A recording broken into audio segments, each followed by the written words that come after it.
कार्यक्रम अन्नदाता सुनने वाले सारे भाण भाइयों ने धर्मे भाई की राम राम। भाइयों, मौसम ज़रूर बदल रहा है और एक दो दिन तक देखा तो भाई ठंड बढ़ती जा रही है।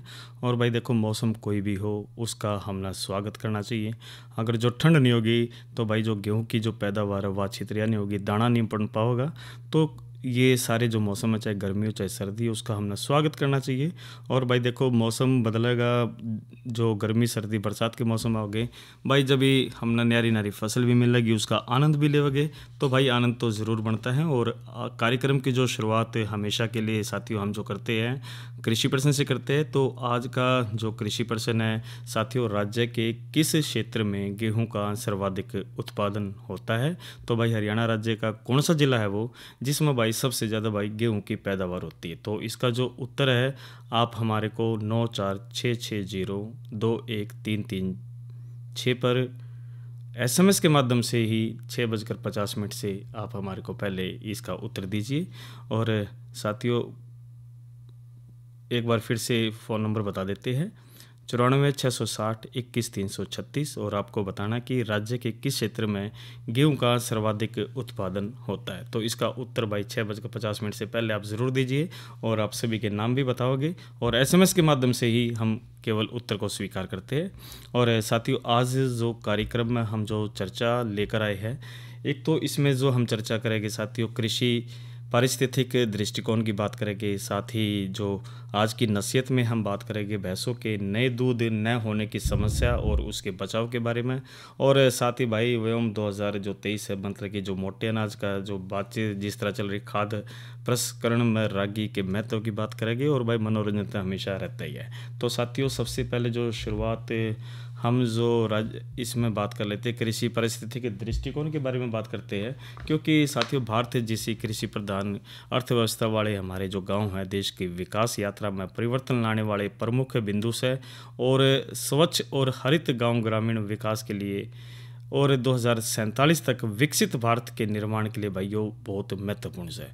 और कृषि ऊर्जा है, वानिकी है, जिसे जो क्षेत्रों में कृषि पारिस्थितिकीय कार्यों को बढ़ावा देना, सुनिश्चित स्थिरता उद्देश्य है, यानी कि जो सामाजिक है, आर्थिक, पर्यावरण, पोषण है, स्वास्थ्य और सांस्कृतिक के साथ ग्रामीण जो सशक्तिकरण के लिए एक कार्य योजना तैयार करने में भाई ये महत्वपूर्ण भूमिका निभा सकता है। तो प्राकृतिक खेती, जैविक खेती, बायोगैस और अपशिष्ट प्रबंधन को कार्यों को अपनाने से भाई जो ग्रामीण पारिस्थितिक तंत्र में भाई सर्कुलर अर्थव्यवस्था का लाभ लिया जा सकता है। और भाई स्वच्छ और हरित गांव और UASDG के उद्देश्यों की प्राप्ति हम तेज़ी से इसमें कर सकते हैं। तो साथियों बात हम ज़रूर कर रहे हैं कृषि पारिस्थितिकीय दृष्टिकोण की, यानी कि जो हमारा जो दृष्टिकोण है भाई वो स्पष्ट होना चाहिए, बेहतरीन होना चाहिए, जिस तरह पर्यावरण का हम अच्छी तरह ध्यान रखें। और साथ के साथ जो हमारे आसपास का जो क्षेत्र है, हमारे जो समाज है, उसका भी हम ज़रूर इसमें ध्यान रखें। तो सामाजिक आर्थिक विकास को बढ़ावा देने और सतत विकास लक्ष्यों को, जिसने हम SDG के कह देते को उद्देश्यों को प्राप्त करने के लिए भाई गांव में हमारी धरोहर है।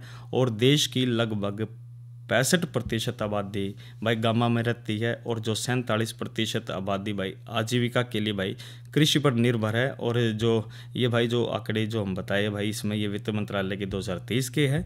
और भारत में लगभग इसमें 6,40,000 गांव है और जिनमें 83.3 करोड़ लोग रहते हैं। तो ग्रामीण आबादी 2001 में भाई 74.3 करोड़ से बढ़कर 2011 में, यानी कि एक दशक की बात हम कर लेते हैं, 83.3 करोड़ हो गई है, यानी कि जनगणना 2011 के अनुसार। इस तरह भाई जो ग्रामीण महिलाओं की कार्यबल भागीदारी पर दर भी भाई पिछले कुछ सालों में बढ़ी है। भाई सरकार, केंद्र सरकार हो, राज्य सरकार हो, भाई पूरा हंगा लगा रही कि कैसे न कैसे हमारी ग्रामीण महिलाएं बहनें उसमें भाई भागीरथी इसमें बढ़ा हुआ है।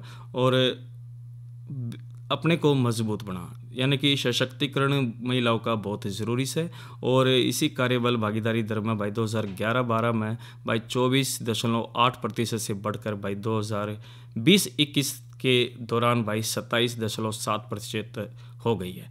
और भाई जनसांख्यिकी लाभांश के साथ ये जो ग्रामीण क्षेत्र में 2047 तक बदलाव और विकसित भारत के विजन की उपलब्धि के लिए भाई समायोजित क्षेत्र से। और जैसे कि साथियों भारत के जो माननीय प्रधानमंत्री भाई नरेंद्र मोदी जी के ने परिकल्पना की कि बिगामा के रूपांतरण से भारत में बदलाव सुनिश्चित होगा।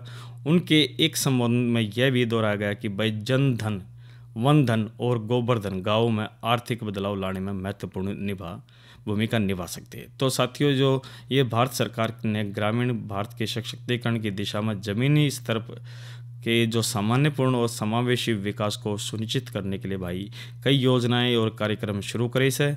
और क्रियाशील कृषि पारिस्थितिक अप्रोच गाँव की स्थिति में भाई सुधार लाने के लिए, खाद्य प्रणालियों को सतत जारी रखने के लिए, प्राकृतिक संसाधनों के संरक्षण और जलवायु परिवर्तन के प्रभाव को कम करने में भाई महत्वपूर्ण भूमिका इसमें निभा सकते हैं। तो साथियों देखो अपना योगदान बहुत ज़रूरी है और हम जागेंगे तो साथियों समाज भी जागता है और देश भी जागता है।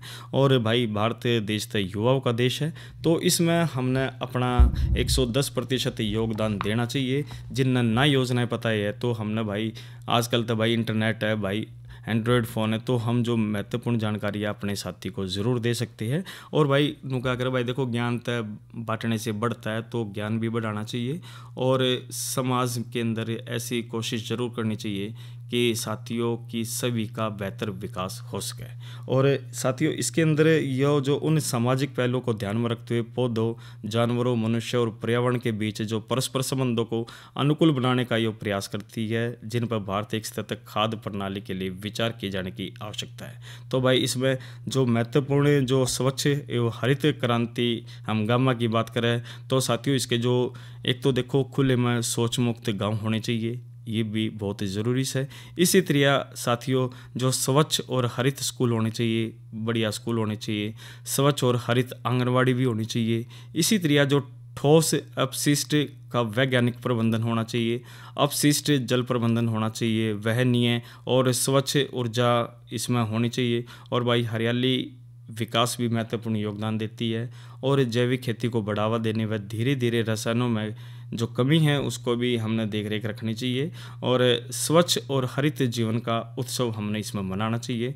और भाई देखो जो स्थानीय समितियों को मजबूत करना और व्यापक भागीदारी को बढ़ावा बहुत ज़रूरी है। तो साथियों आजकल तो साथियों जो NGO बना के या ऐप के माध्यम से साथियों ये हम समाज को आगे बढ़ा सकते हैं। इसी तरह साथियों स्वच्छ और हरित गांव के लिए जिस तरह हमने पारिस्थितिक अप्रोच की बात करी, तो इसमें भाई पौधों, जानवरों, मनुष्य और पर्यावरण के बीच परस्पर अनुकूल व्यवहार को बढ़ावा इसमें देना चाहिए।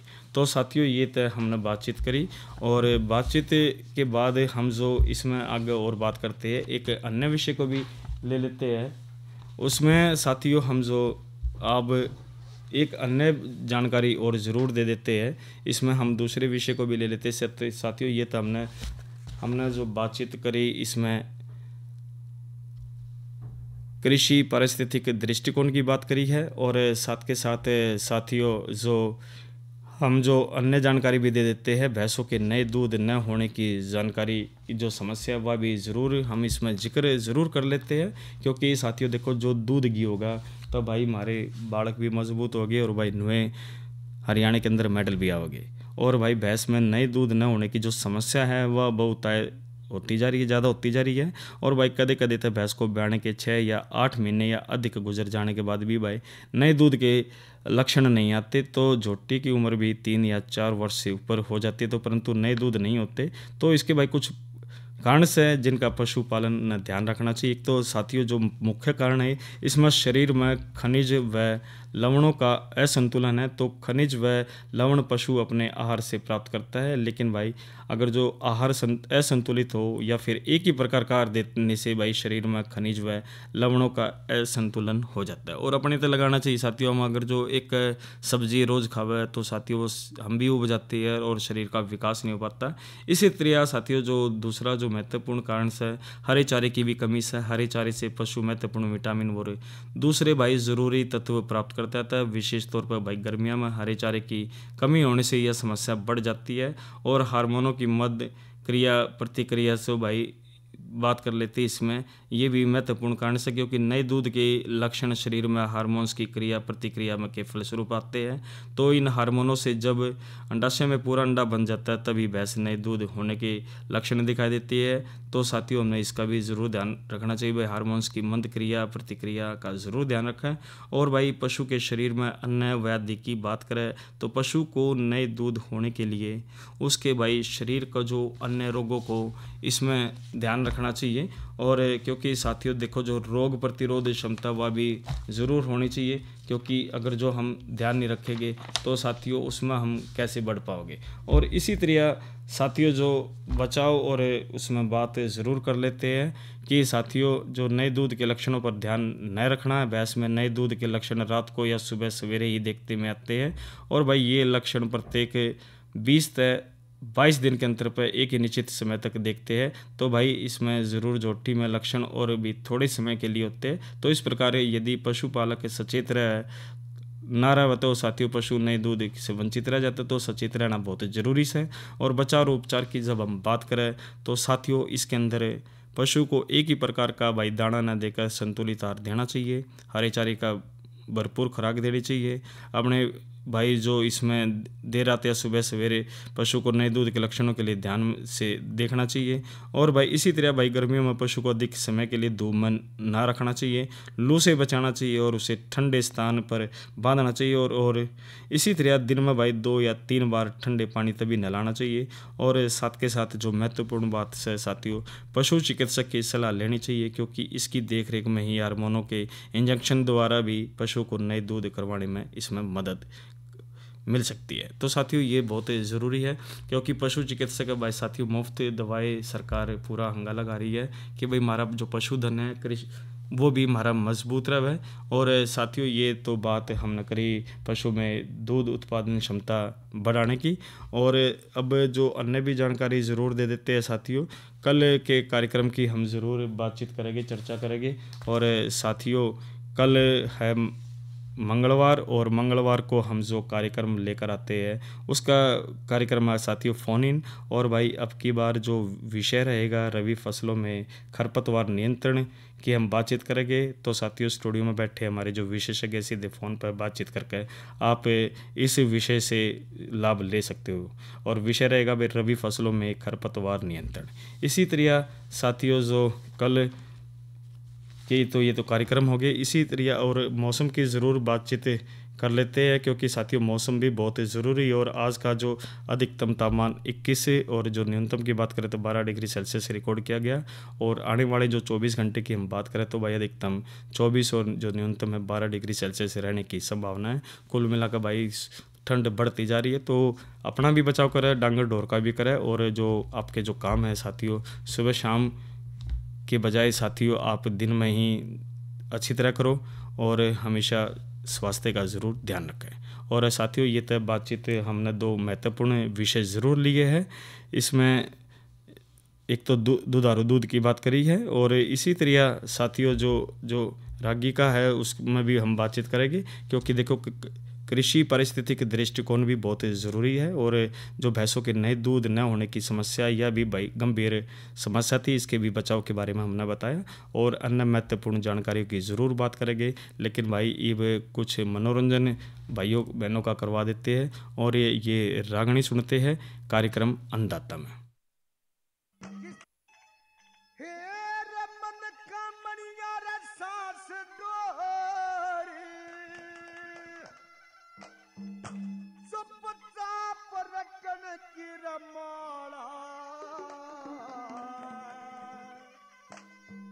भाई पांचों इंद्री अब समय करके अपन जा रखे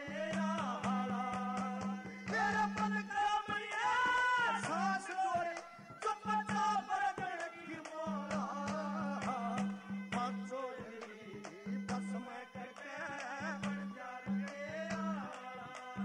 तेरा मन का मैया सांस जोड़े चुपचाप रगड़ की मोरा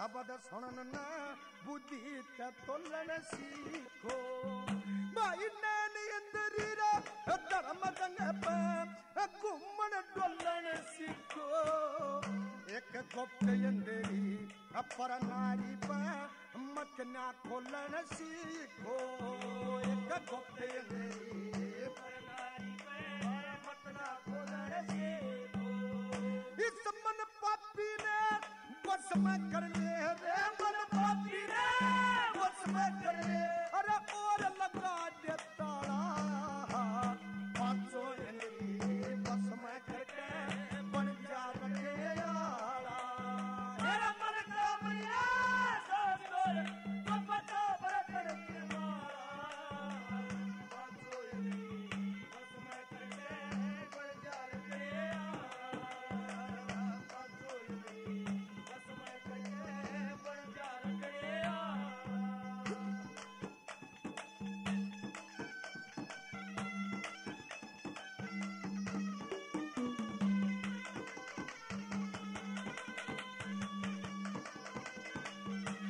देखे मन मणिया की माला तेरे मन मरिया की माला तेरे अपराध कटन की रहो से मन अंदर घर मंदिर जीते जंग रटन की रहो से ये रबन दीपक पर काश बिजलिया बिना बटन की हो से बैकुंठ धाम एक नगरी साधु संत जटन की रहो से बैकुंठ धाम एक नगरी साधु तू उनके चरण मेरा शीश राख रेंगे उनके चरण में शीश राख जहाँ दया धर्म की धर्मशाला पाँचों इंद्री बस में करके बन जा रखे आला मेरा मन का मरिया सोच कर तो पता बरकत की मारा पाँचों इंद्री बस में करके बन जा रखे आला पाँचों इंद्री बस में करके बन जा रखे आला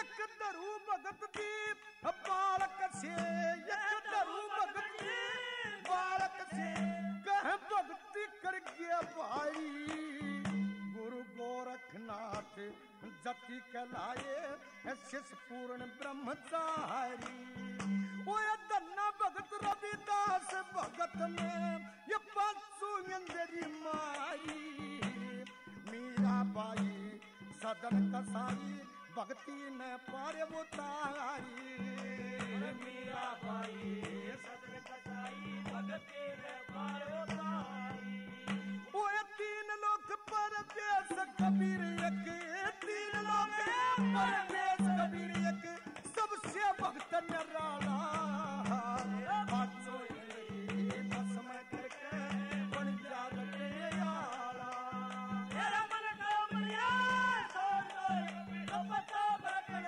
की मारा पाँचों इंद्री बस में करके बन जा रखे आला पाँचों इंद्री बस में करके बन जा रखे आला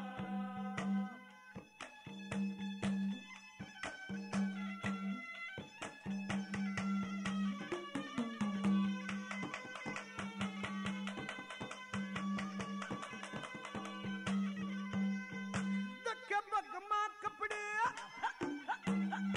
अरे भगमा कपड़े बस मर माले एक तारा सले के बेरा नानो कित चलेगा जग का सहारा लेके इन भक्ता का नाम मेटन लगे काफिर आरा लेके भजन करा दिन भगवान का सच्चा सहारा लेके पाँचों इंद्री बस में करके बन जा रखे आला मेरा मन का मरिया सोच कर तो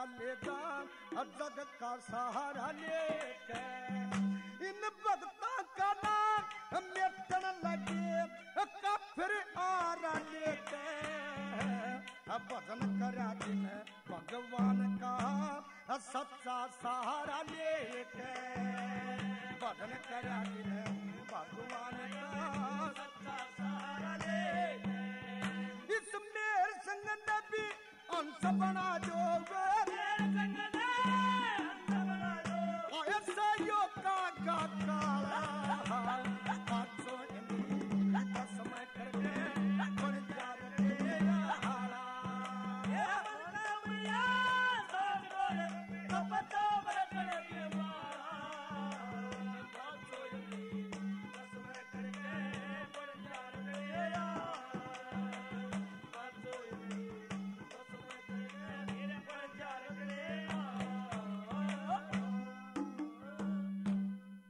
तो साथियों ये तो हमने रागनी सुनी, और रागनी से पहले साथियों हमने एक प्रश्न पूछा था आपसे जो शुरुआत में ही, और हमारा जो प्रश्न था साथियों कि राज्य के किस क्षेत्र में गेहूं का सर्वाधिक उत्पादन होता है, और साथियों इसका जो उत्तर है सिरसा है। और नुतो भाई ज़िले में हर ज़िले में बड़ी अतरिया फसल होती है, लेकिन जो सर्वाधिक की जब हम बात करते हैं भाई सिरसा ज़िला है। और इसका भाई जो जवाब है भाई रोहतक से डॉक्टर जय सिंह खनगवाल ने दिया है। और किसी का भाई वैसे तो आसपास तो ज़रूर लग गए थे ज़िले के, लेकिन भाई वो गलत जवाब ज़रूर है, लेकिन जो सही जवाब रोहतक से है डॉक्टर जय सिंह खनगवाल ने। और भाई आपको बधाई। और अब बात ज़रूर कर लेते हैं अन्य विषय की। रागी हरियाणा में खाद्य प्रसंस्करण के लिए एक महत्वपूर्ण फसल की बात कर लेते हैं, क्योंकि साथियों आज व्योम 2023 के दौरान हम जब मोटे अनाज की जब हम बात करते हैं तो भाई मोटे अनाज में ज़रूर जिक्र होना चाहिए, क्योंकि रागी प्रसंस्करण के जो सामान्य चरण की बात करते हैं, एक तो इसमें कटाई होती है, सफाई है, सुखाना है, पिसाई है, इसमें छनाई है भाई, पैकेजिंग है, वितरण है, और विभिन्न प्रसंस्करण इकाइयाँ हैं जिसमें भाई डिल्लूहर है और ग्राइंडिंग मिल की बात कर लेते हैं, छानने की मशीन की बात कर लेते, पैकेजिंग की बात कर लेते हैं, परिवहन की बात कर लेते हैं। और साथियों जो रागी है वो अत्यधिक पौष्टिक अनाज है जो एक टिकाऊ फसल के रूप में लोकप्रियता प्राप्त कर रहा है। और ये भाई यह कैल्शियम से भरपूर है जो इसे किसानों के लिए एक उत्कृष्ट विकल्प बनाता है, और कैल्शियम से भरपूर होने के कारण इसे खासकर हड्डियों के स्वास्थ्य में सुधार करने के लिए प्रयोग में लिया जा सकता था और इसमें भाई लिया जाता है। और ये जो अनाज है प्रोटीन है, विटामिन है, बी और आयरन का भी अच्छा स्रोत है। इसके अलावा जो रागी में कम ग्लाइसेमिक इंडेक्स होता है और इसे जो मधुमेह वाले लोगों के लिए भाई उपयुक्त अनाज इसको बताया गया है। और ये फसल है खराब मिट्टी की स्थिति में और कम वर्षा में अच्छी तरह से बढ़ने की क्षमता रखती है, जिससे ये हरियाणा के अर्ध शुष्क क्षेत्रों में किसानों के लिए ये एक आदर्श फसल बन जाती है। और अपनी उच्च पोषक तत्व सामग्री के साथ रागी हरियाणा में किसानों को अपने फसल पोर्टफोलियो में विविधता लाने और खाद्य प्रसंस्करण उद्योग में इसमें भाई वृद्धि करने में मदद करता है। और ये जो किसानों के लिए एक उत्कृष्ट फसल है जो अपनी आजीविका और अपने समुदाय के स्वास्थ्य में सुधार करना चाहते हैं। तो साथियों ये जो रागी फसल की हम बातचीत ज़रूर कर रहे हैं, और इसमें जब हम बात करते तो रागी प्रसंस्करण के जो सामान्य चरण है साथियों, एक तो इसमें कटाई की बात हमने करी कि रागी की कटाई तब की जाती है जब दाने पक जाते हैं और सूख जाते हैं और दानों को भूसे से अलग करके के लिए डंठलों को काट कर कूटा जाता है। इसके बाद भाई सफाई की बात कर लेते हैं। कटे हुए अनाज को किसी भी धूल या अन्य अशुद्धियों को दूर करने के लिए साफ़ किया जाता है। सफाई प्रक्रिया में छानना, फटकना और आकांक्षा शामिल हो सकती है। इसी तरह साथियों ये जो महत्वपूर्ण पिसाई या छनाई, पैकेजिंग या वितरण है, ये इन चीज़ों का हमने ध्यान रखना चाहिए। और विभिन्न प्रसंस्करण इकाइयों की जब हम बात करें तो साथियों डिल्लूहर जो यानी कि इस मशीन का उपयोग रागी के दाने के बाहरी छिलके को निकालने के लिए किया जाता है। और व्रणुपोष से भूसी को अलग करने के लिए घर्षण का उपयोग करता है। इसी तरह ग्राइंडिंग मशीन मिल की बात कर लेते हैं, छानने की मशीन की बात हम ज़रूर कर लेते हैं। और पैकेजिंग की मशीन की बात करें, भाई पैकेजिंग मशीन है, एक पैकेजिंग मशीन का उपयोग अंतिम उत्पादन यानी कि रागी के आटे, बैग या अन्य कंटेनरों में पैकेज करने के लिए किया जाता है। और परिवहन की जब हम बात करते हैं तो साथ ही इसमें एक पैकेजिंग मशीन का उपयोग इसमें आगे जो रागी के आटे की बिक्री के लिए बाज़ार में ले जाया जाता है। और रागी के लिए भाई इसमें जो हम जो बात करें तो रागी का जो आटा, यो रागी का आटा रागी का सबसे बुनियादी और पारंपरिक मूल्य वर्धित उत्पादन है और आटे का उपयोग विभिन्न प्रकार के खाद्य उत्पादन, जिस तरह भाई रोटी बात कर लेते, डोसे की बात कर लेते, इडली की बात कर लेते, दलिया बनाने के लिए इसमें किया जाता है। और इसी तरह भाई ये जो कैल्शियम है, आयरन है, अन्य आवश्यक पोषक तत्वों का एक समृद्ध स्रोत है और कम ग्लाइसेमिक इंडेक्स के कारण मधुमेह वाले लोगों के लिए भी ये फायदेमंद है। तो साथियों इसमें हमने लाभ लेना चाहिए। और रागी नूडल्स की भी बात ज़रूर हम करेंगे, क्योंकि देखो रागी नूडल्स रागी का एक नया और अभिनय मूल्यवर्धित उत्पादन है। वे आटा बनाने के लिए रागी के आटे को गेहूं के आटे और अन्य सामग्री के साथ मिलाकर बना जाते हैं, जिस तरह बाद में नूडल्स में एक्सट्रूड किया जाता है। और वे पारंपरिक गेहूं आधारित नूडल्स के लिए एक स्वस्थ विकल्प है और कैल्शियम और आयरन से भरपूर है। तो रागी को नूडल्स से संसाधित करके किसान नूडल्स बाज़ार में बेच सकते हैं और अपना राजस्व इसमें बढ़ा सकते हैं। तो साथियों ये तो महत्वपूर्ण हमने रागी फसल की करी, क्योंकि हमारे जो बुज़ुर्ग है, बड़े बुज़ुर्ग हैं, वो भाई साथियों फसल जो लेते थे साथियों उसमें सभी अनाज को खाते थे। आज हमने केवल एक ही गेहूं पर निर्भर, ऐसा नहीं करना चाहिए और मोटे अनाज को हमने अपनाना चाहिए ताकि स्वास्थ्य हमारा इसमें बना रहे। इसी तरह साथियों अब एक महत्वपूर्ण जानकारी ज़रूर दे देते हैं। भाई किसान कॉल सेंटर का नंबर 1551 है और आप घर बैठे सारी जानकारी ज़रूर ले सकते हैं। इसी तरह जानकारी PIB ऐप में भी ले सकते हैं, डाउनलोड कीजिए और घर बैठे भाई कृषि से संबंधित कोई भी जानकारी हो आप घर बैठे इस पर ले सकते हैं। तो साथियों आज हमने जो बातचीत ज़रूर करी है, इसमें एक तो हमने कृषि पारिस्थितिक दृष्टिकोण की बात करी और इसी तरह साथियों आज की नसीहत में हमने भैंसों के नए दूध न होने की समस्या और उसके बचाव के बारे में भी बताया। और इसी तरह साथियों जो रागी फसल की हमने बात करी, उम्मीद करते हैं आज के अन्नदाता कार्यक्रम के इस अंक में आप सभी ने महत्वपूर्ण इस पर ध्यान देकर इसको आगे भी बढ़ाएंगे, जन जन तक भागीदारी सभी की इसमें आप बढ़ाओगे। तो साथियों आज के अन्नदाता कार्यक्रम में इतना ही। अपने साथी धर्मे भाई को दीजिए इजाज़त। अच्छा बहनों और भाइयों, राम राम।